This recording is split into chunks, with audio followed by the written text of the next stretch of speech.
Thank you. Welcome back again. So I hope you're still interested in hearing more about matrices and graph labelings. So this is part 3 of my lecture. So I have the fourth part, which is about Ramsey numbers. So hopefully I can cover a little bit of that after this. Yeah. So this is with anti-magic labeling. Yeah. So if the proofs before, yeah, for distance magic labeling is very algebraic, yeah, in sense, yeah. Our proofs are using the eigenvalues, the spectrum, yeah, of the graphs. And we also consider only graphs which are either strongly regular or distance regular, yeah. But here we will use tools or matrices from design theory, yeah. So matrices which were introduced for design. Yeah.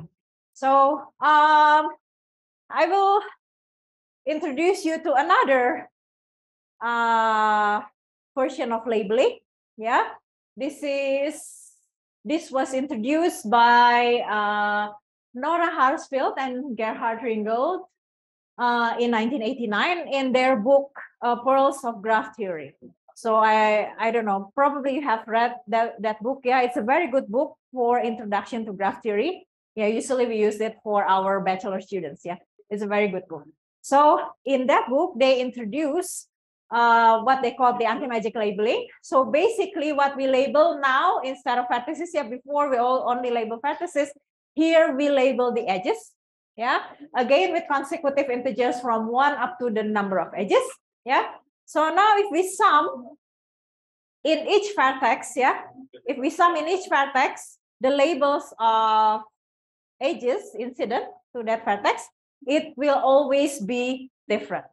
Yeah, they are all different. So this is the original anti-magic labeling, and probably you are familiar with other version of anti-magic labeling. Yeah, I think we have for total labeling, yeah, for a lot of other labelings, yeah.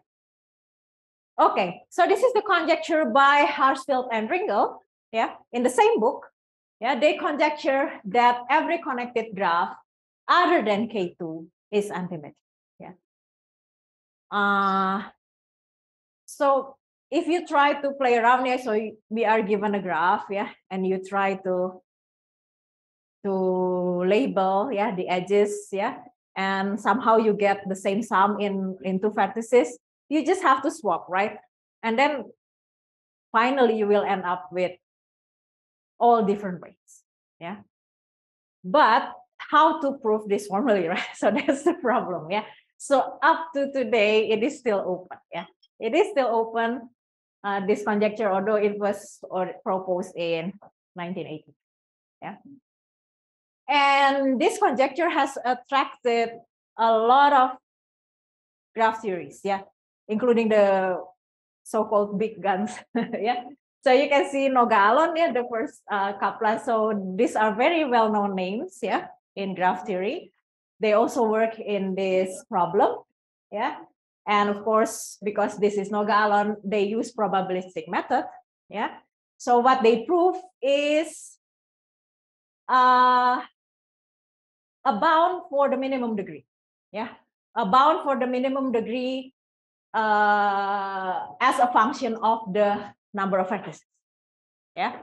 So if the minimum degree is larger than this number, then they can prove that it is anti-magic. But this is probabilistic method, so this is non-constructive, yeah. So if you ask what is the labelings, yeah, we don't know, yeah, but there exists labeling, okay. So there is another one. This one is for the bound for minimum degree. This one is the bound for average degree. Yeah. So in some sense, it's more general. Yeah, because in here we consider only minimum degree. In here we consider average degree. Yeah. So we also have results using combinatorial Nussdal-Ansatz. This method was also introduced by Nogalon. Yeah, so here, if a graph admits a cycle factor, yeah, then they can prove that this is anti-magic. Yeah, again, this is non-constructive, the proof. Yeah, this one is constructive. Yeah, so they already proved that all regular graphs is anti-magic. Yeah, this has already been proved. Yeah, there are a series of papers, I think around 5 or 6. Yeah, it starts with regular bipartite, then regular multipartite, and then regular graphs of odd degrees, and then regular graphs of even degrees. So we cover everything. And here it can be proved that we can label all regular graph anti-magic. Yeah, this use marriage theorem, and then they label edges. Yeah, so the label of the edges increase when it is away from the central vertex. So basically how they label it. So they find the central vertex or central vertices, and then they label the edges away from the, increasingly away from the central. Oh, sorry, decreasing, yeah, decreasing. Okay, so here two more evidence, but these are evidences especially for tree. Yeah. So here when T is when the tree is not isomorphic to K2, yeah, then it is anti-magic. Yeah, with at most one vertex of degree 2. Yeah, so we cannot have many vertices of degree 2. They are also anti-magic. Yeah, but now what if we have more than just one? Yeah, more than just one vertex of degree 2. It was also had been proved with other conditions. Yeah, that it is also anti-magic. Yeah, for trees. And this one is more algorithmic. Yeah, so they give algorithm to do the labeling. Yeah, but only for caterpillars. Yeah, so they already proved that caterpillars are anti-magic. Yeah, and for special caterpillars, the complexity of the algorithm is n log n. Okay, so these are some of the more general results, yeah, for anti-magic labelings. Yeah, of course, there are results where people consider particular classes of graphs. Yeah, there are a lot of results of that. Yeah, so considers, yeah, I don't know, maybe special trees. Yeah, special what you call that, circulant graphs. Yeah, a lot of results in that area. But I only presented the one which are in some sense more general. Okay, so now I will show you quite an old result from Mirka Miller. Yeah, using metrics from design. This is from design theory that we can use to label graphs anti-magic. Yeah, so this is what they call a completely separating system. Yeah, this is being used a lot in design theory. Yeah, it was already introduced in the 60s by Dixon. So what is this? This is just a collection of subsets of n. So what is n here? This is just the set from consecutive integer from 1 to up to n. Yeah. So each pair of distinct elements, yeah, if we take any elements, any subsets, yeah, of this, yeah, we can have two subsets, yeah, of C, yeah, such that A is A, small a is in the set A, but it is not in B, and the other way around. Yeah, B is not in A, but B is in B, right?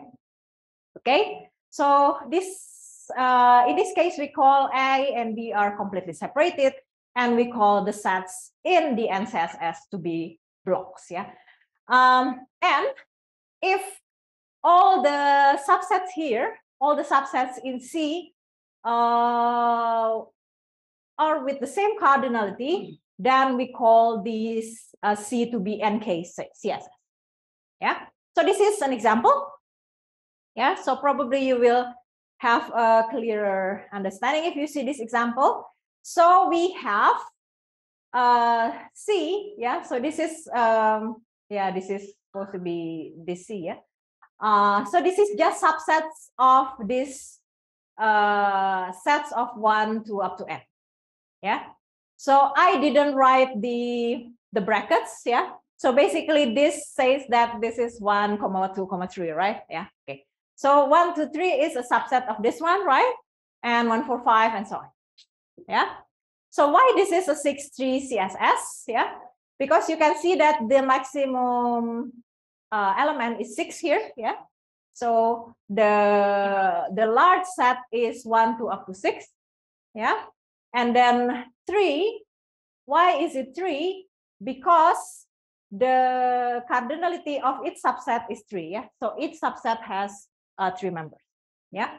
Okay. So this is the 6-tree, but now we want to check. Yeah.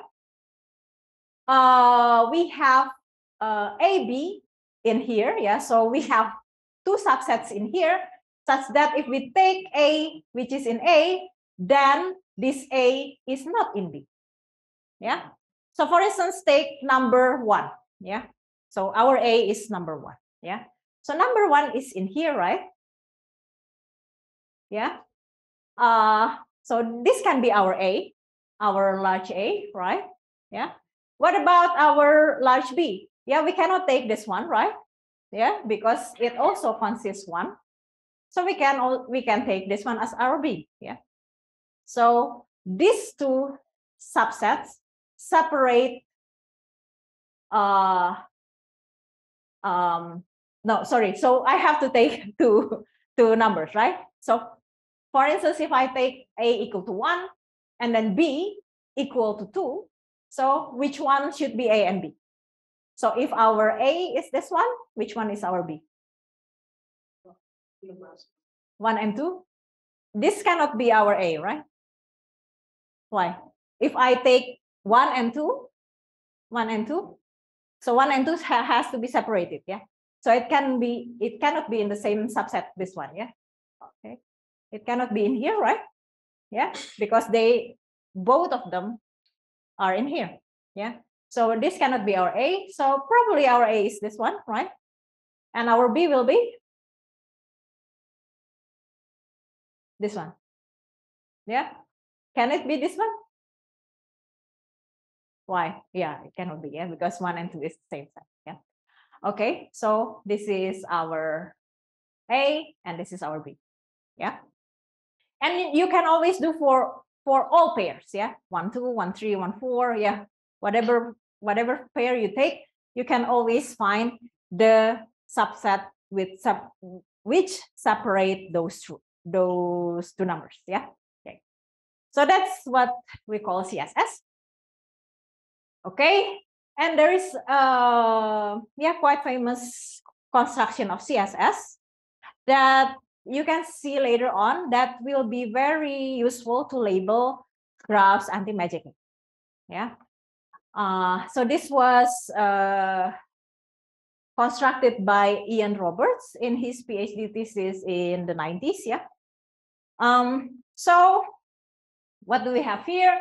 We have k greater than 2, yeah, and then the number of vertices should be greater than k plus 1 choose 2, yeah, and then k has to be, so there are a lot of conditions, yeah, but we can choose the number, what is that, k and n, such that this will be fulfilled, right? We can choose.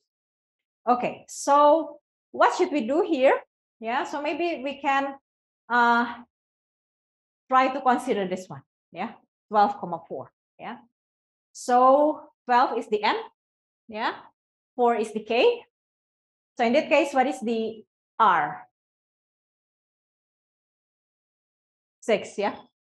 So in this case, we will have 6 times 4 matrix, yeah, starting with, so the first entry will be 0, 0, 0, yeah. Okay, right? So we start with t equal to 1, yeah. So now we want to put t equal to 1, yeah, and we want to put 1 twice, yeah, in this matrix, such that the result will be a CSS, right? Yeah. Okay. So how is it?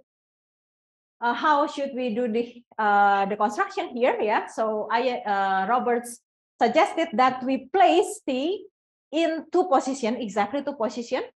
The first one, this one. What does it mean? So we take the minimum of the row, right?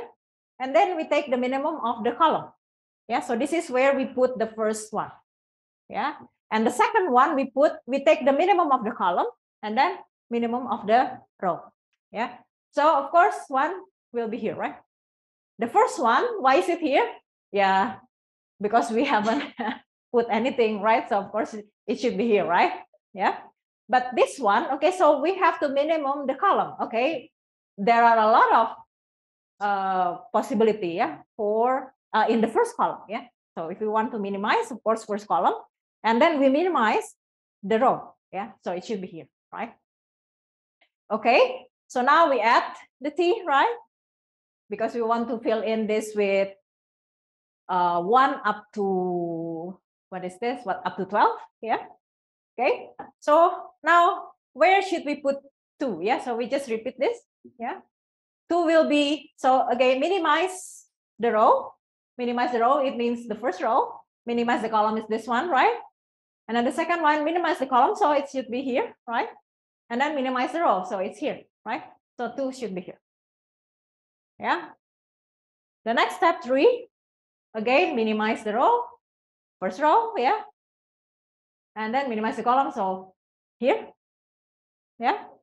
What about 4? Same thing, yeah, here and here, right? Yeah. Now, what about 5? Now we have to minimize the row first, yeah. So row 1 completely filled. So we have to move to second row, yeah. So here, so 5 will be here, but first column we still have 1 empty space, yeah. So 5 will be here, right? Okay. So we continue and we can fill in everything, yeah. So is this a CSS? It will give us a CSS. Each row will give us a CSS. Yeah. So this one is one subset. This one is another subset. And you can see that if you take any pairs of numbers, it will be separated in. You can find, yeah, you can find 2 rows where the 2 numbers will be separated, right? Is it correct? Yeah. So this is a CSS, yeah, right? It's not a difficult construction. Yeah, it's very natural, I think. Yeah, but this construction also has special properties. Yeah, each integer appears twice, of course. Yeah, by the construction, by the algorithm. Yeah, and you can see here the elements. If we have I less than j, the elements of row E are always less than the element of row J, or there will be exactly one same element, right? Yeah, the way we construct it, it's going to be like that, right? So if we see like this row and this row, this row and this row, for example, yeah, this row and this row, they are completely different. But with the other, this row and the other rows, there is exactly one element which are the same. Yeah.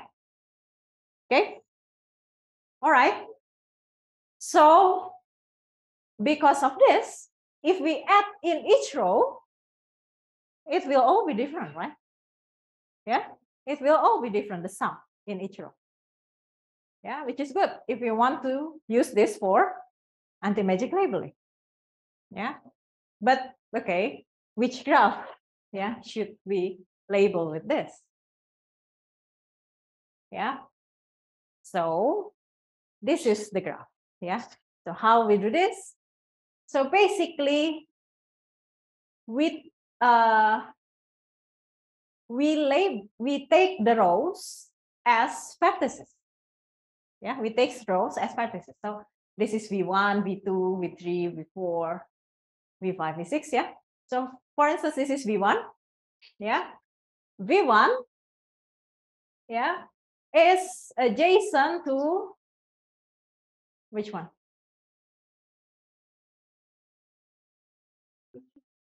Yeah, with the ones where they have the same element, right? So for instance, here and here, this is V1 and V2, they have one common element. Yeah, so they will be adjacent. Yeah, and this common element will be the label of the edge. Yeah, connecting V1 and V2, right? And you can see V1 and V3, right? They have common element, which is 2, right? And this is V1 and V3. This is again adjacent. And the label of the edge is 2. Yeah. So you can do, yeah, for every rows. Yeah. You can get the adjacency for each vertex there, right? And it will give us an anti-magic graph. Yeah. Is it true? Why is that? So what do we add in this vertex? 1, 2, 4, and 3. Yeah. So all the elements in the first row. Yeah. In the second vertex, we add the elements of the row representing this vertex, right? And we know from before that all rows has different sum. Yeah. So we will get anti-magic labeling for this. Yeah. Okay. So if you see this graph is regular, right? Yeah. Yeah, regular. Why? Because each row has 4 elements. Yeah. So each vertex will adjacent to 4 other vertices. Yeah. So this is a 4 regular graph and it is anti-magic. Yeah. So so this is the 2013 result, by Leanne Rylance, Udon Panalasi, Joe Ryan, and Camiller. Yeah. So if we take QKCSS, by Robert Construction, then the result, we will have K regular graph, with number of vertices is equal to the number of rows, So you remember the number of rows here is defined as, is defined as this number, This is number of row, 2n over k, So that's the number of vertices, And then the number of edge is q, right? The number edge of edge, is it q? Yeah, right? Because here, our example, we have 12 edges, right? Yeah, we have 12 edges, right? So q is the number of edges.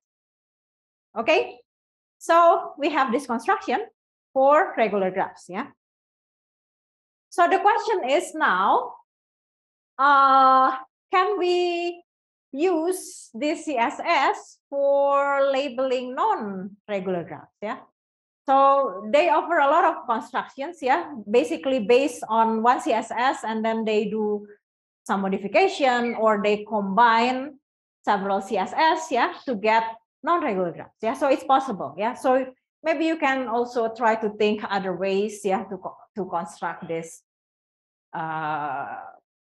anti-magic labeling using CSS, right? Okay, so the first one is what they call the edge deletion. So you remember we have this previous 12 for CSS, and then we take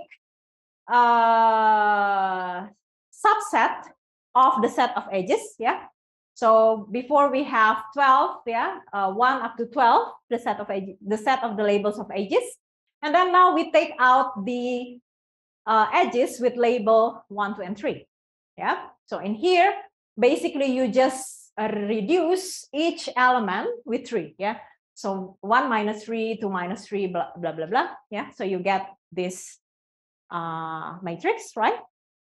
And then you just delete all the non-positive entries. You delete all the non-positive entries. This one. If you construct the graph the same way as before, will you get an anti-magic graph? Will you get an anti-magic graph? So what is this? So we have how many vertices? Still 6 vertices, right? Oh, this one is not working. Okay, first row, first vertex, yeah. Second row, second vertex, and so on. Yeah. So what happened here basically? What did you delete? Yeah. So here, basically this one, yeah, because there is 1 and 1 in here before, right? So we delete the vertex 1, the edge connecting 1 and 2, right? So this one is deleted. Yeah. This one was previously labeled with 1, right? So the one previously labeled with 2 is which one? This one and this one is. So this one, it is also deleted. Yeah. And also this one is deleted. Yeah. So we get a new graph, a non-regular graph, which is also anti-magic. Yeah. Why is it anti-magic? If you add, yeah, each row, it will still give us the different sum. Yeah. Correct? Yeah. Okay. So this is edge deletion. Yeah. So we have again on the same paper. Yeah. When we do deletion, we can get an anti-magic labeling for that graph. Yeah. So from regular graph, we move to non-regular graph. We can also do what they call edge switching. Yeah. So basically, we replace. So here we use two different CSS. Yeah. And we stack them together. But of course, we have to rearrange the number, not rearrange, but modify the number. Yeah. So basically here in the second CSS, what we do is we add with the maximum number of, the number of edges in the first CSS. Yeah. Okay. And then we switch, yeah, the bottom row of the first CSS with the first row of the second CSS. Yeah. So here, for example, we have a 6-3 CSS. Yeah, this is a CSS, yeah, with robot construction. This is the one that we have before, right? Okay. So now, because this has 6 edges, yeah, so we add 6 to all the entries in here, yeah. So why we should do that? Because we still want to have each number appear twice, yeah. If we just stack this without modifying, then we will have 1 appear 4 times instead of that. Yeah. So here we want to avoid that. So we add here by 6. Yeah. All elements in here we add by 6, right? So we get this matrix, and then now we stack together. Yeah. And what we do is we switch. Yeah. So this is the last row. It has 5 and 6 here. Yeah. This is the maximum, the maximum entries, yeah, in the last row. And here we have the minimum entries in the last row. 2 minimum entries is 7 and 8. So we switch 5 and 6 with 7 and 8. Yeah.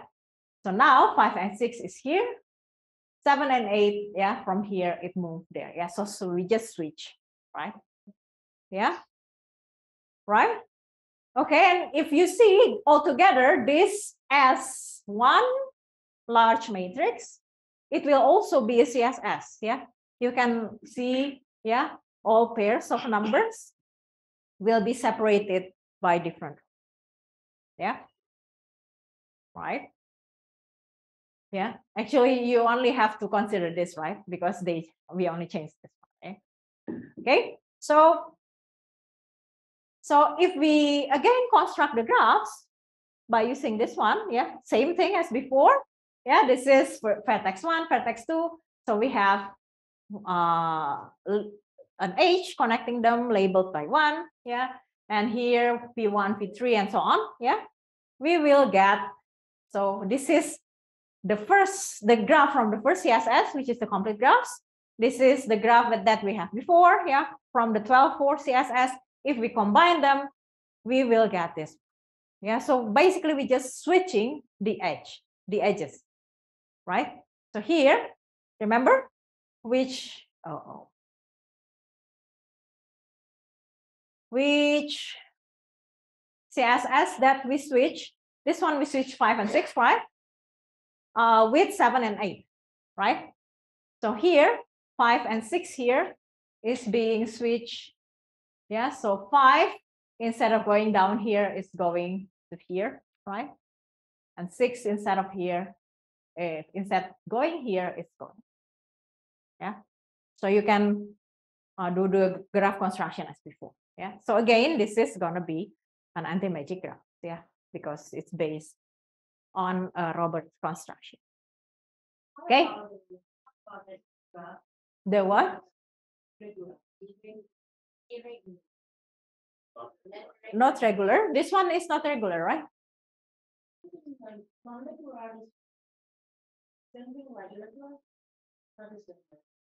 Construction for regular and scene. So the construction is for regular graphs, yeah. But then if we want the graph to be non-regular, yeah, so there are two vertices with different degrees, then we do like something like this. Yeah, we delete the edge or we switch the edge, yeah. And there are also some other techniques, yeah. So I just mentioned two of them, yeah, to give you an overview, yeah, of the techniques, yeah.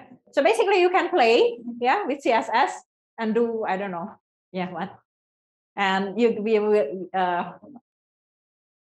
with the objective to get an anti-magic labeling.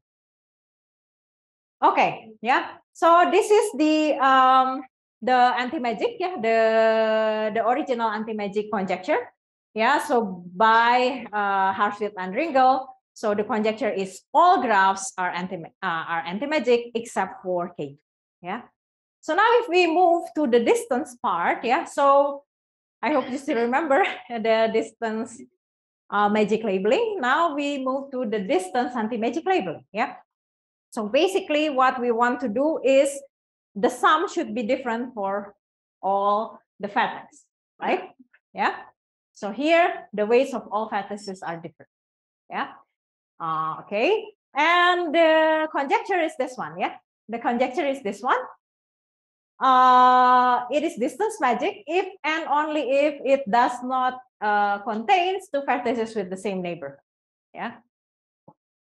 So basically, if a graph contains two vertices with the same neighborhood, of course, the weight of that two vertices will be the same. Yeah.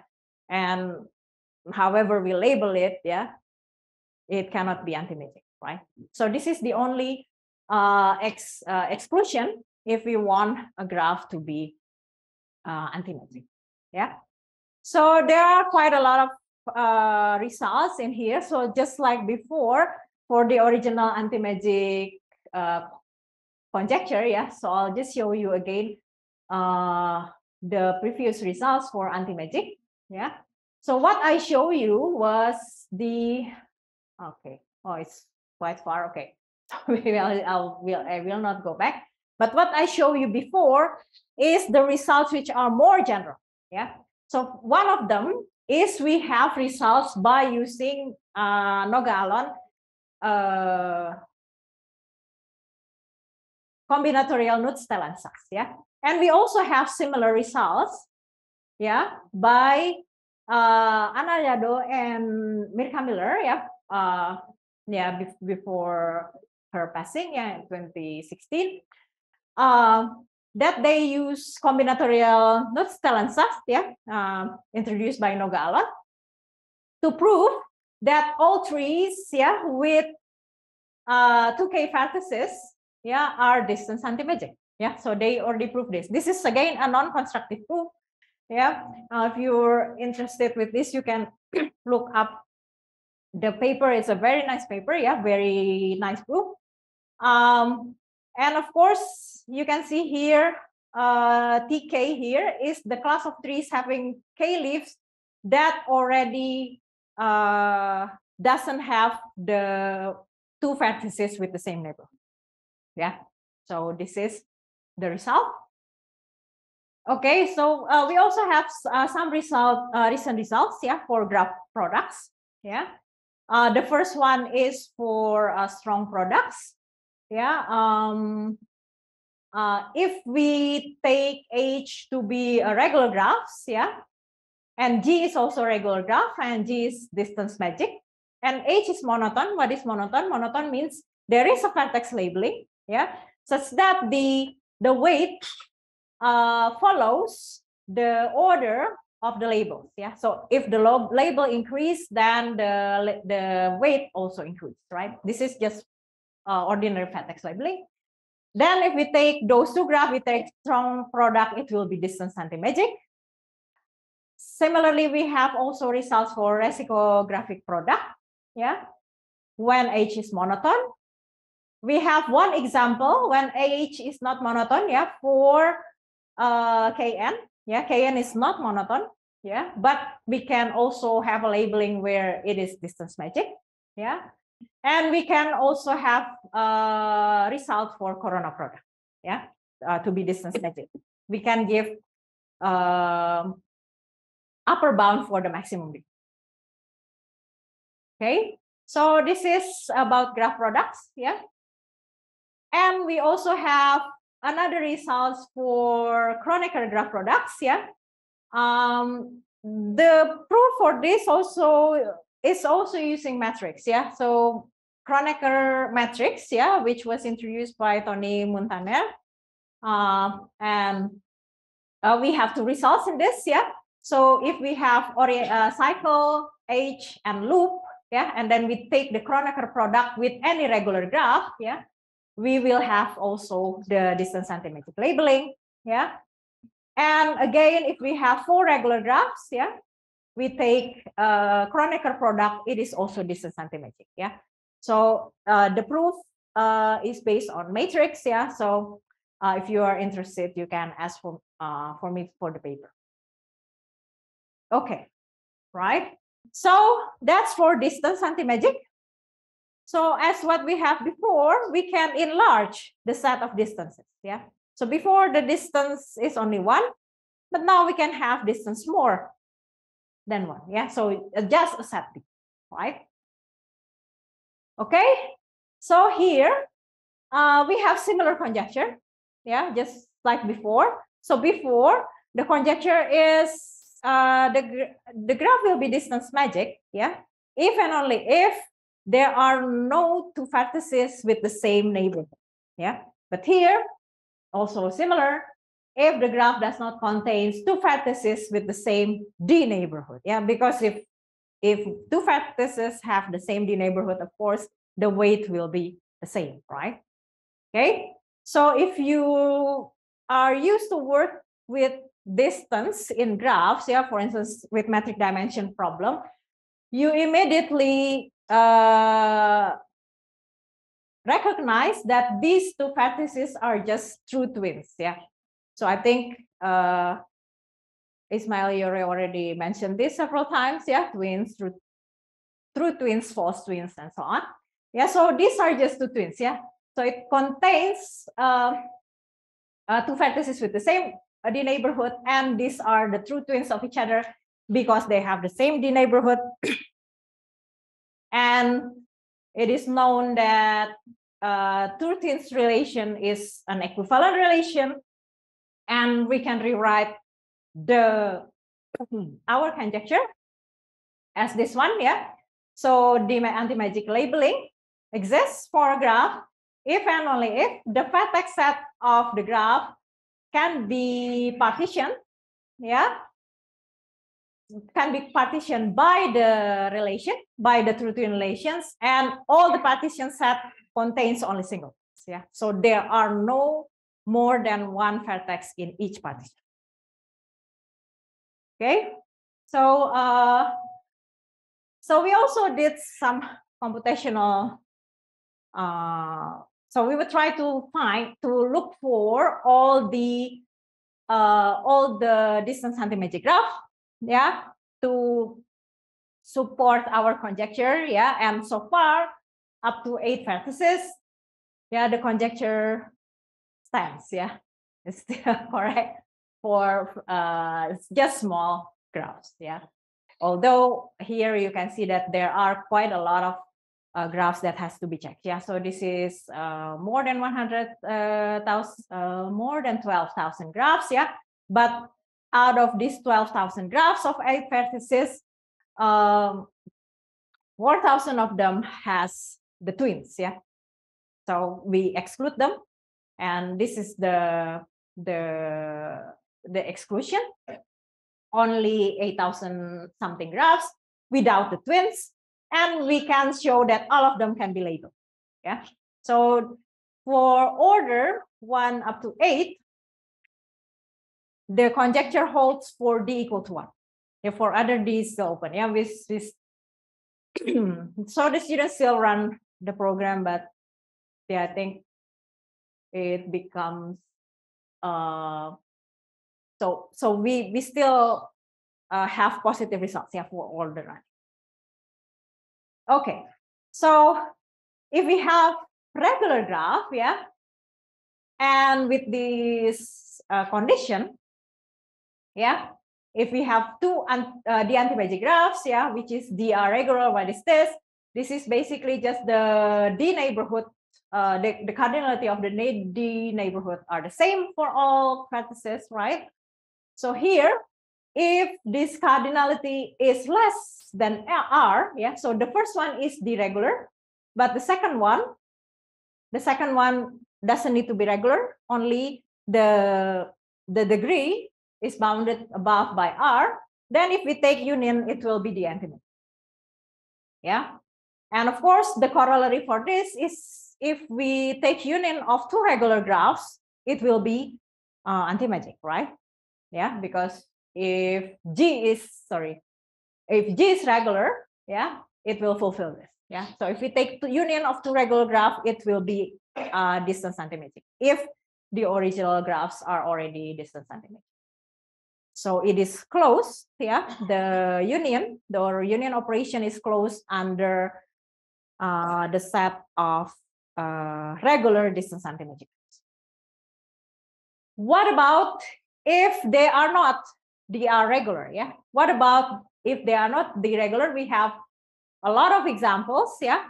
But here only disjoint union of isomorphic graphs, yeah. This is not difficult to label, yeah. But if we have non-isomorphic graphs and we take union of them, the labeling becomes a problem, and the CSS that we have before help a lot. Yeah. So for instance, we can prove that if we do disjoint unions of non-isomorphic path, we can prove that it is antimagic. Yeah. If the path is already distance antimagic itself, and they are, yeah, it has been proved. And we use the CSS technique.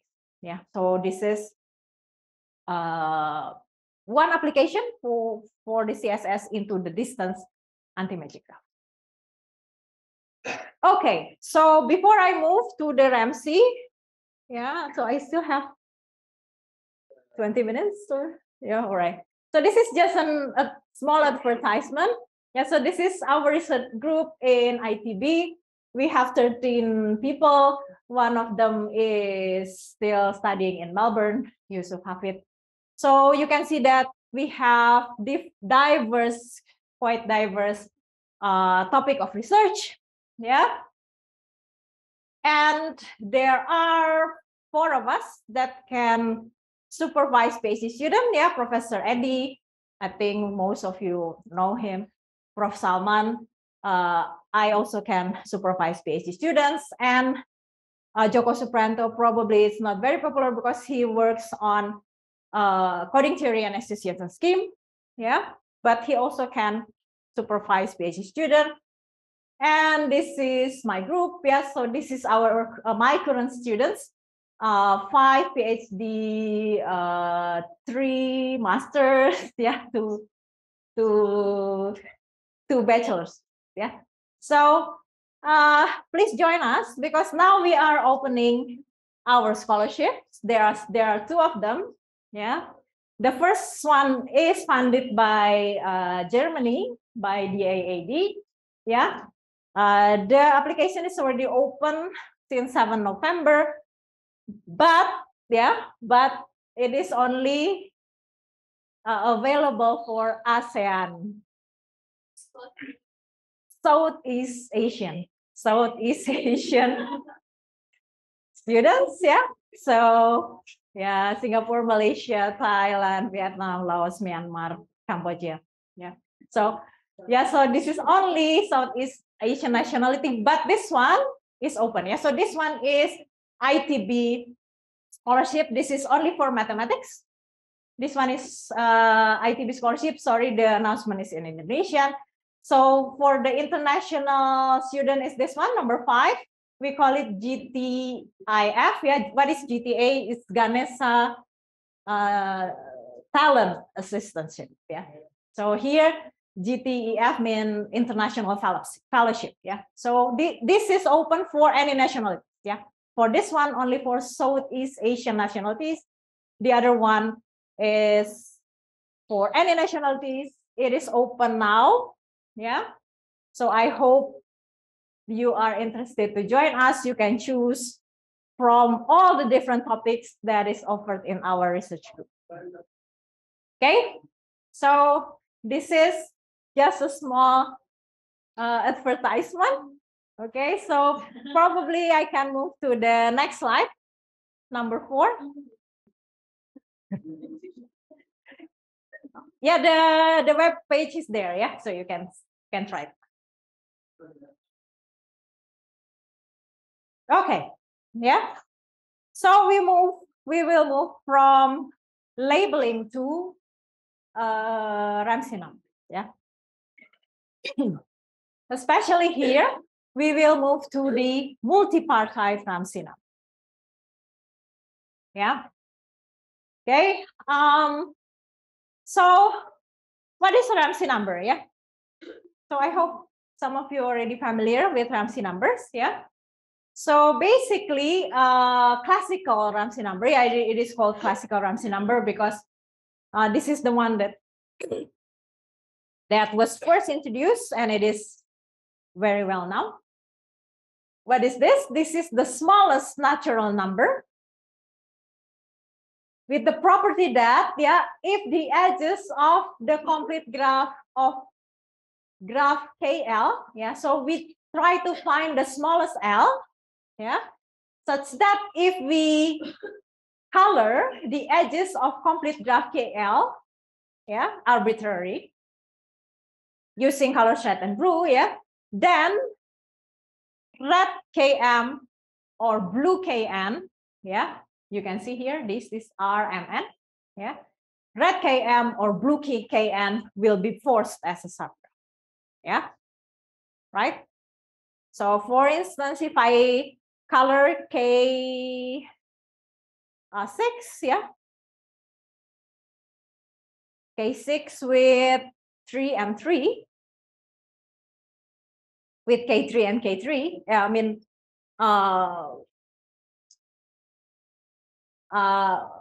so here, if I color K6,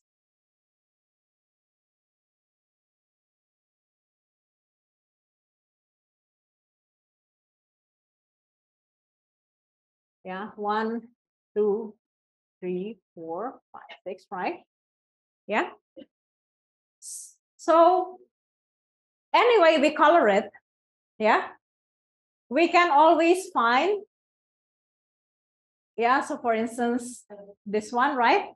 Okay, so say I want to avoid K3. Yeah, I want to avoid K3. Yeah, if I want to avoid K3, then I cannot have this one here, right? Yeah, so probably I can color this with blue, right? Yeah, where else I can do that to avoid K3? Here is still possible without K3?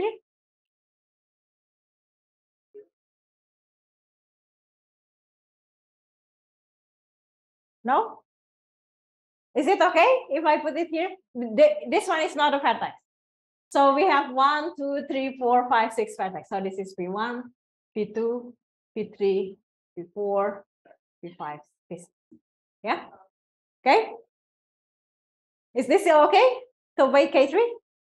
Can we add one more blue H to avoid K3? Where? between V2 and V3. This one? Yeah? Is that enough? I mean, is that all we can add? Blue edges?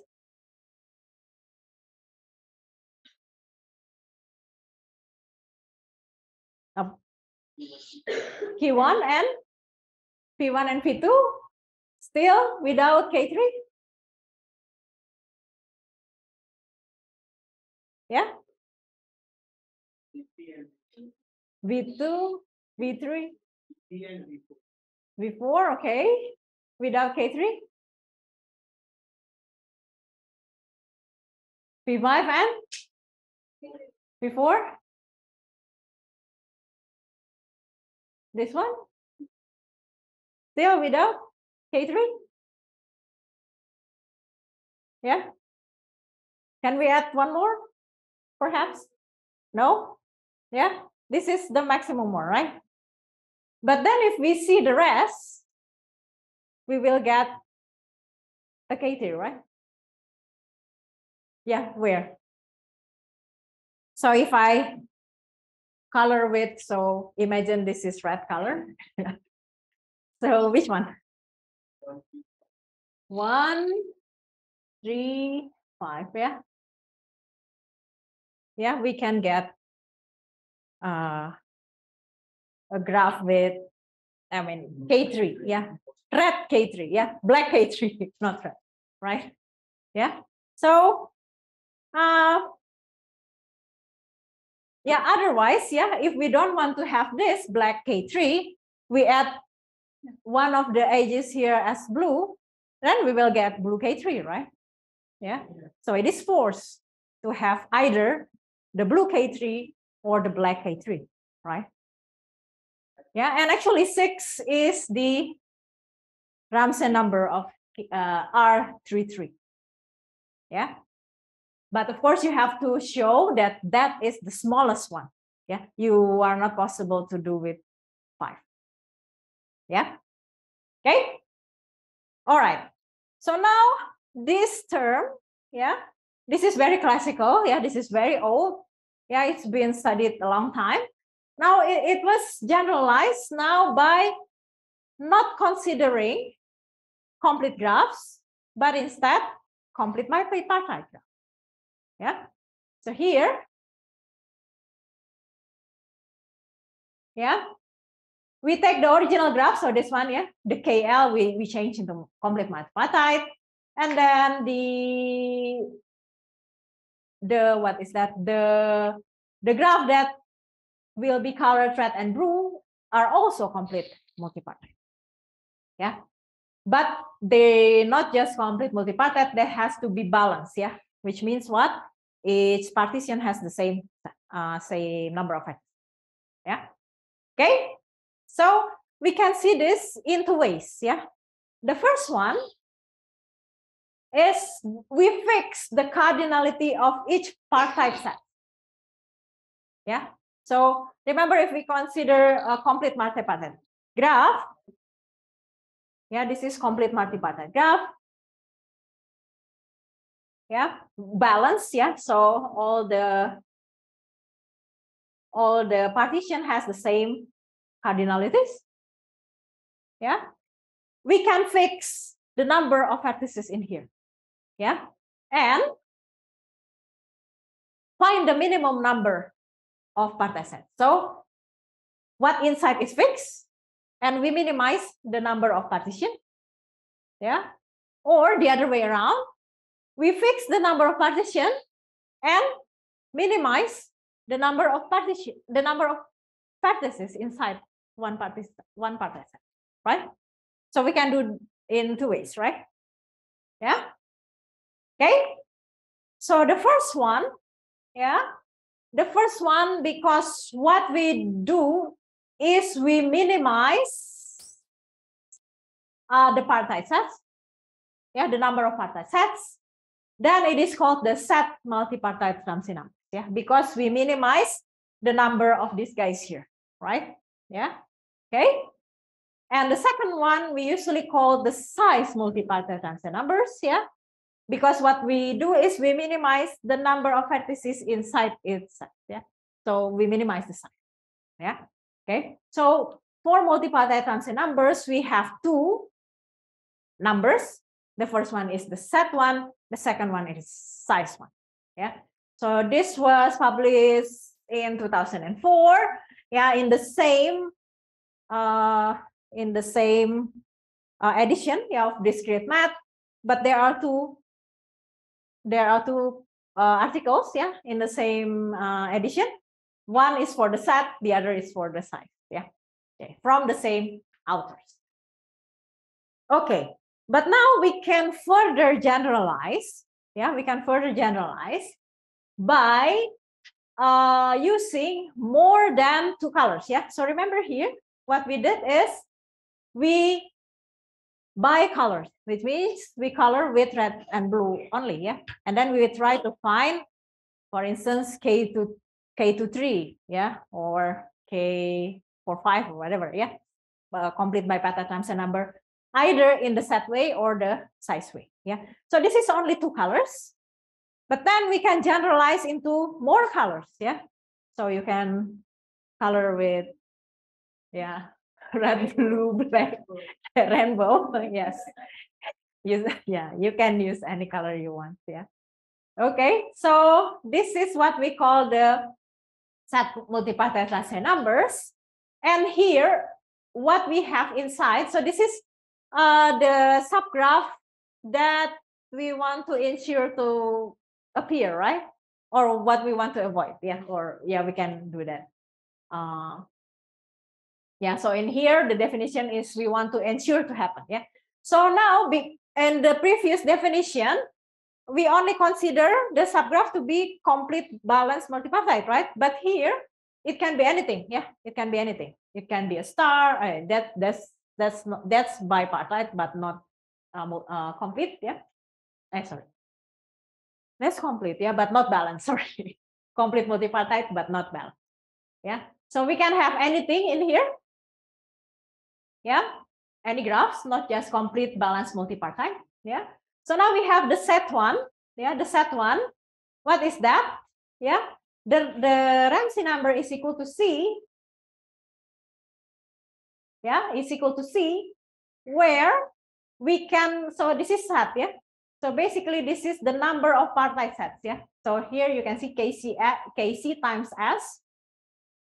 C is the partite sets, and S is the number of vertices in it. Yeah, so because this is set multipartite, we want to minimize this one, right? Yeah, so the smallest positive integer, such as if we do K coloring. Yeah, so here we have K different simple graphs. Yeah, and we do K colorings. Yeah, we will find one copy of either G1, G2, or any of the GI here. Yeah, with the same color. Yeah, monochromatic copy of this in any color. Yeah. Okay, the size one, similar, but now what we want to minimize is the number of vertices in each partite set. Yeah, so this one we want to minimize, right? Yeah, S is the smallest positive integer. Yeah, blah blah blah. Okay, and sometimes when we want to simplify, yeah, the problem, we can consider all the graphs here, yeah, G1 until GK, to be isomorphic to each other, right? We want to consider isomorphic copies. And when this happens, we usually just use this notation, yeah, MSG, comma K, and this is capital, yeah, this is capital M. Capital M is the set, yeah, small m is the size, yeah. If you are new to this, it is a bit confusing, but yeah, if you work with this, you will be used to it, yeah. Okay, so this is set, this is size, yeah. Okay, so this is an example. Yeah, this is just to coloring. Yeah, we have the big graph is K 3 times 2. What is 3 here? 3 is the number of partite sets, right? Yeah, and what is 2 here? 2 is the number of vertices in each set. Yeah, okay, So what is this one? The big M is what? The set one, right? Okay, what this number here? Do you still remember?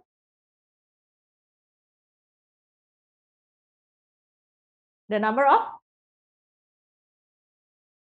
Yeah, this is the number of vertices in the partition set. Yeah, S is the number of vertices in the partition set, and we want to minimize the number of partitions, right? Okay. Yeah, too many notations, I know. Okay, so here M2 means this is set multipartite Ramsey number where in each partition set we have exactly 2. Yeah, so we fix the number of vertices in the set. Yeah, which is 2 in this case, right? And then we want to make sure that one of this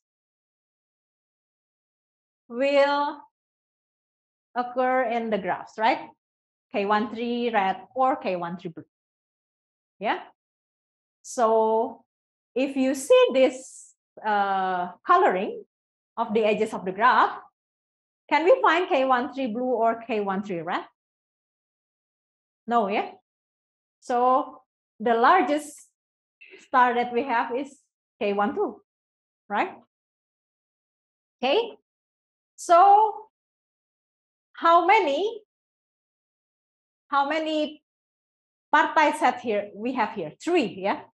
So 3 won't be enough for us to find these 2 guys, right? The blue K13 and or the red K13.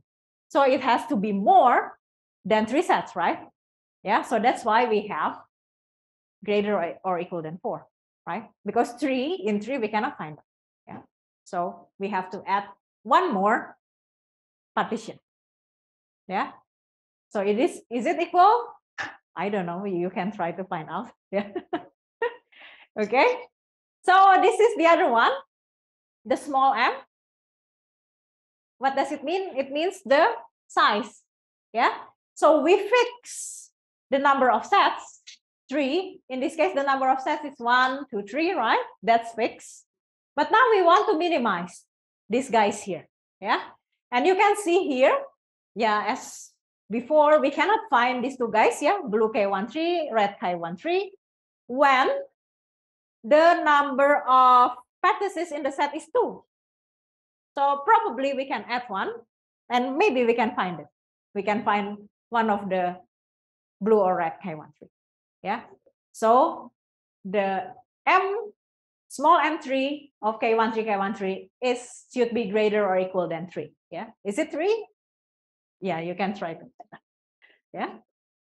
Okay. If you add 3 more, yeah, can you still force to have red or blue K13? Yeah, you can try to find. Okay. All right. So this is the definition. I hope this is clear for you. Yeah. So there are bounds, yeah, of the multipartite Ramsey number based on the classical Ramsey number. Yeah, so this is the classical Ramsey number. Yeah, so but here we use K color. Yeah, instead of 1, instead of 2, sorry, instead of just red and blue, we use K color. Yeah, so this is what we do is we color the complete graph Kn. Yeah, complete graph Kn. Yeah, such that we will find a monochromatic copy of either one of these guys. Yeah. Yeah. We have K colors, yeah, and we want to have one of these guys has the same color. Yeah. But the big graphs that we color is the complete graphs, not complete multipartite. Yeah. Okay, so it has been proved that this what is that? This K color Ramsey number will be a lower bound for the multipartite both set and size. Yeah, multi number. Yeah, this one will be the lower bound. Okay. So we have a relation.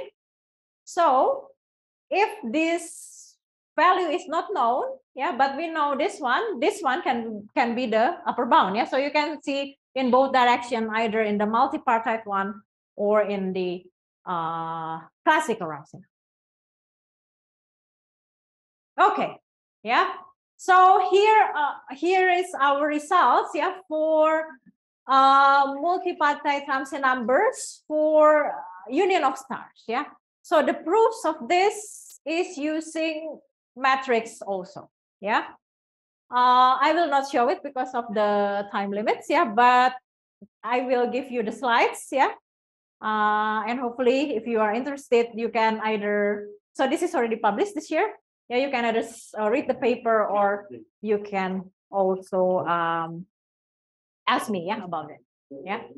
So this is basically if we have union of stars, yeah, stars of different sizes, yeah. So we have stars of different sizes. We take union. So you can see here, the first one has to be K1, yes, should be K1, and this one, yes, should be this one. And then union with this, yeah. So a lot of stars, yeah, that we want to happen in the multipartite, the big multipartite Ramsey numbers, yeah. So we have the exact value, yeah. So we have proof both lower and upper bound for this one. So this one is union of stars. So this is bipartite, complete bipartite, but not balanced, yeah. And we also have results for double stars, yeah. So with stars, we can use the same techniques, yeah. So double star is just this one, yeah. Yeah, it can have different size on the left and the right, yeah.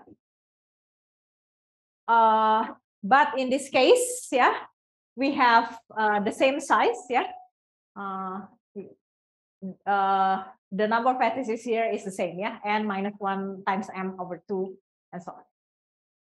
Yeah, so we also have the results in here. Again, the proof is using matrix, yeah. And this is the paper, yeah, the paper that inspire us to use matrix to find bounds for multipartite Ramsey numbers, yeah. So this was published in 2019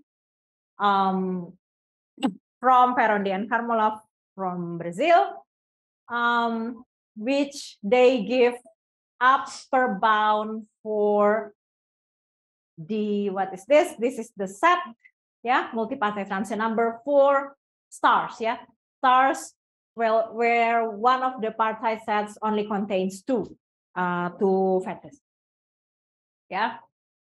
Okay, so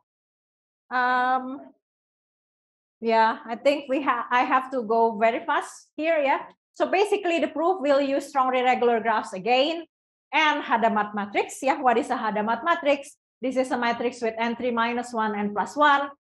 If we multiply the matrix with the transpose, it will be just a multiply of identity matrix, yeah. So this is a Hadamard matrix. Again, it is the matrix arise from design theory, yeah. So I will skip the proof, yeah.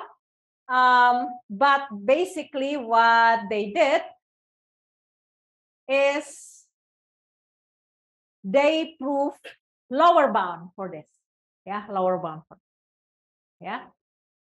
And then we use the same techniques for the other results and also for yeah, so this is the set Ramsey number, yeah, by Perondi and Carmolov, already an exact value, yeah. And we use their techniques to prove what I think I will go to the very end. So this is the one, yeah. This is our result. Lower bounds for the set multipartite Ramsey number and size multipartite Ramsey number, and also upper bound, yeah. By using Hadamard matrix and alpha Hadamard matrix and also strong irregular, yeah. So I think I will stop here. So I'm sorry that I have to rush for the last part, yeah, because of the schedule change. But if you are interested with this problem, you can contact me. Yeah, I will give you the slides. And And I hope to see you again, yeah, someday, somewhere, hopefully in Indonesia. Yeah.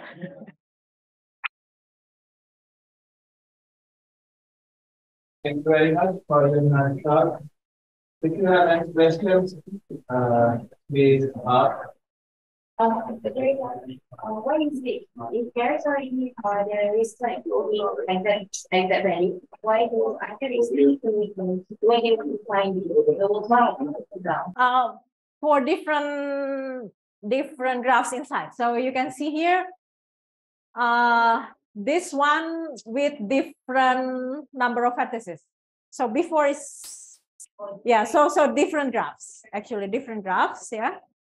Yeah, of course, if somebody already found the exact numbers for that particular graphs, yeah, we stop because it's already finished, yeah. But then we try to find for other graphs, yeah. For instance, what we did before is for union of stars, yeah, and also double stars like that, yeah. And also stars, yeah. We also have proof for when the number here is 3 instead of 2, yeah, because the previous result by Perondi and Carmelo is only for 2. Okay. Any other question? So, can I ask? Yep. Okay. So, you talk about your bond. Yeah. You said something about the bond. The upper bound is here. Is this one? This is the upper bound. Yeah. So the lower bound it depends on the matrix and the Nonregular graph. But this one, we don't construct the upper bound. So we construct the upper bound without the Hadamard matrix. Yeah. And you talk about Hadamard. Yep. Hadamard is quite common in LCR.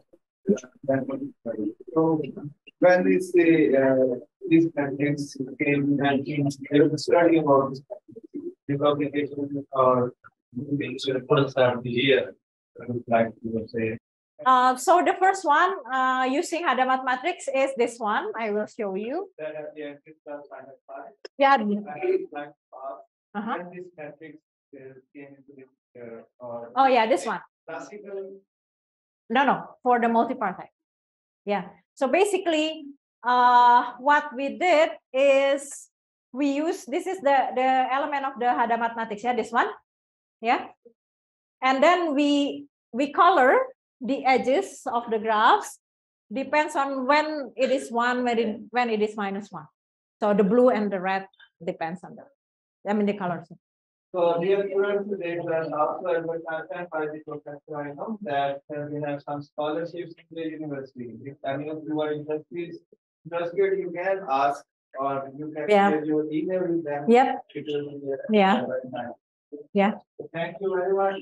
We have concluded our session today, and thank you very much.